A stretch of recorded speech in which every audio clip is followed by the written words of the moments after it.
চলমান বন্যায় কৃষি এবং মাছের খামারে ব্যাপক ক্ষয়ক্ষতি হয়েছে নোয়াখালীতে।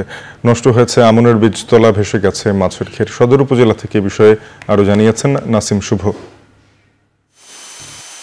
স্মরণকালের স্মরণীয় ভয়াবহ বন্যায় ক্ষতির মুখে পড়েছে নোয়াখালী। নোয়াখালীতে চলমান বন্যায় ৯টি উপজেলার মধ্যে জেলার ৮টি উপজেলার ২০ লাখ মানুষ কিন্তু এখনো পানিবন্দী রয়েছেন।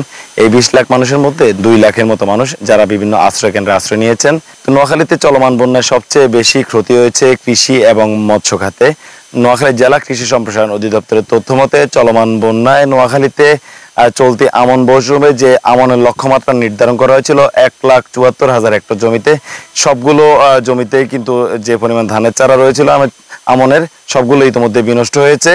এছাড়া আমনের রোপণের জন্য আরও যে প্রায় ৯,৫০০ হেক্টর জমিতে বীজতলা প্রস্তুত করা হয়েছিল, সেই সকল বীজতলাগুলো ইতিমধ্যেই বিনষ্ট হয়ে গেছে। এর পাশাপাশি নোয়াখালী জেলার ৮টি উপজেলায় প্রায় ২,০০০-এরও বেশি পুকুর এবং মাছের ঘের, যেগুলোর মাছ কিন্তু ইতিমধ্যে ভেসে গেছে।